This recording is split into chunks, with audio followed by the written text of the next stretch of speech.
You know, we've all buy gas, so we know how you buy it now, but how did you buy it back in the day? This is a little quick video I want to shoot. We've got a lot of questions about this kind of stuff, and to show you how customer service has changed through the years, and basically it's all self-serve now. So let's say you roll into your gas station back in the day. Boom, your car sets off the bell. You know what that bell does? That calls the attendant. The attendant walks out. Well, today the attendant's your old buddy Rabbit.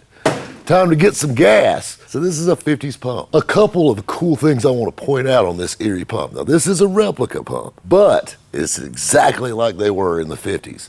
So this is an old style Erie pump. You had Erie pumps, Tacon pumps. There was all kinds of different, Wayne. There were several brands, but they all work basically the same way. Something that's cool is, check out the cool light. They call that a globe.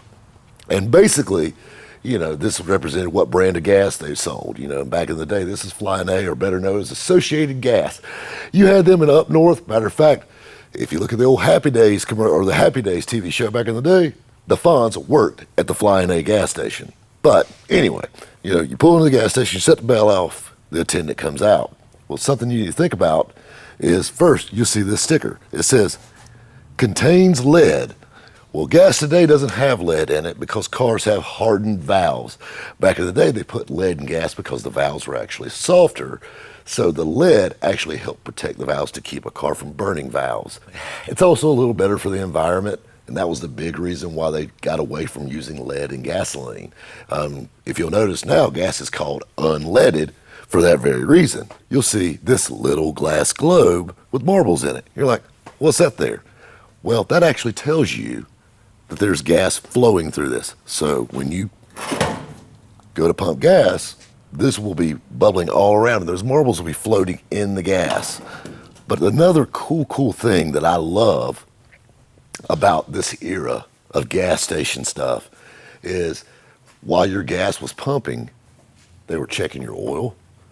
So they would add oil to your car when they did it, but something else they did. They'd clean your windows, do everything while you were pumping gas. You would pay the attendant would walk to the cash register, make change, and give you your change, and off you would go. That just shows you customer service. You know, now we just stick a card in and go. You got to think about it. Back then, it was full service. If you needed a map, they had maps ready to go. A lot of times they even had maps in racks right here at the pumps. It was a full customer service thing. They would check air in your tires. They would add air to your tires. All this while their gas was pumping. Keep in mind, old school gas pumps actually ran a lot slower than the pumps they are now. The nozzles are even way bigger than they used to be. Yeah, so getting gas was about a 10-minute thing. But you got to think about that attendant had to be on his A game. If he was cleaning windows, checking the air in your tires, checking your oil, all this was just a normal day at the gas station, where now we just do it ourselves. We put gas in our car and we take off. Back then, I mean, it was like a total car checkup every time you stopped to get fuel. And that is the biggest difference between now and then.